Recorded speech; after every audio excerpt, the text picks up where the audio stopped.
Robolove, Copper Blood. Written by Martina André. Read by Heather Henriques. Prologue. Eternal Guilt. February 2056. PanAmerican States. Killing Fields. "God damn it, Rachel!" yelled Lennox from 200 yards away when he saw how the situation was escalating. "Just give the idiots the damn bag!"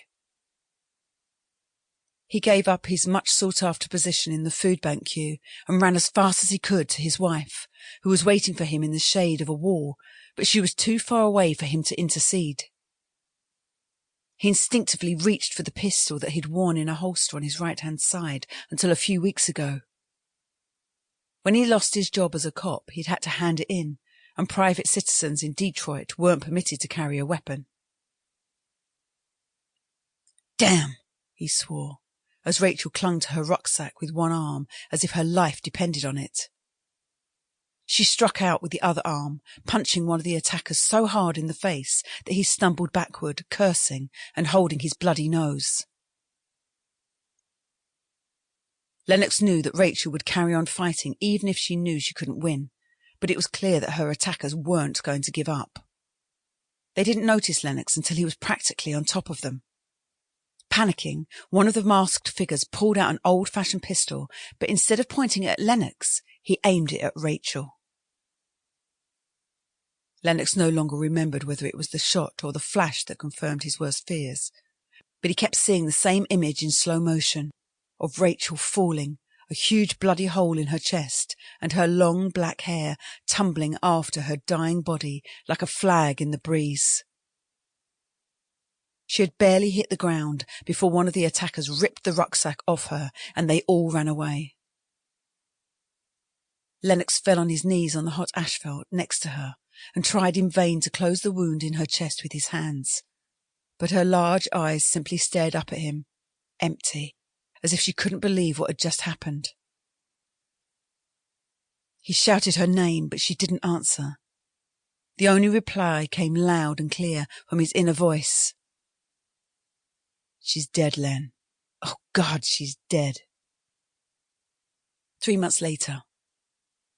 Lennox hastily swallowed down his bean soup, even though it was just as tasteless as the insect powder that Ed usually served him, that he claimed was much better than meat for strengthening muscle.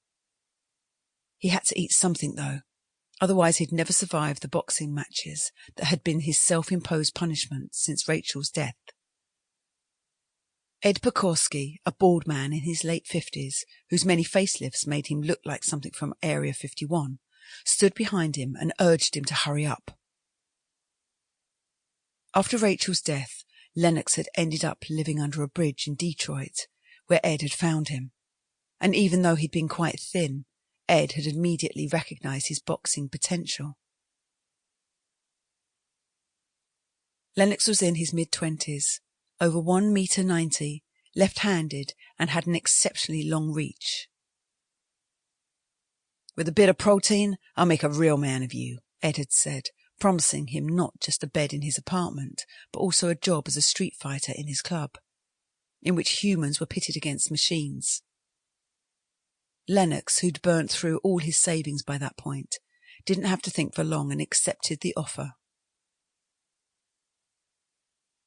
Pekorski, who used to be something big in Detroit's drug business, ran his club in the basement of a condemned industrial building, organising illegal fights and an equally illegal betting shop, where the audience gambled their last credits on the outcome of a fight. Their favourite thing was the spectacular sight of Lennox taking on decommissioned Robocops and tearing them to pieces. He was more than happy to smash in the blank faces of these stupid tin cans. They'd not only cost him his job as a cop, but in his eyes they were also responsible for Rachel's death. It was their fault that he was now sitting half naked in this dilapidated kitchen. "Come on, Len." Ed beckoned him over. "Get this stuff in you. It'll all kick off in 30 minutes, and you need to be aggressive enough to send the evening's opponents to the scrap heap they deserve." "Yeah, of course," grumbled Lennox, taking another gulp of whiskey. It was the only thing that made this Sample complete. Ready to continue?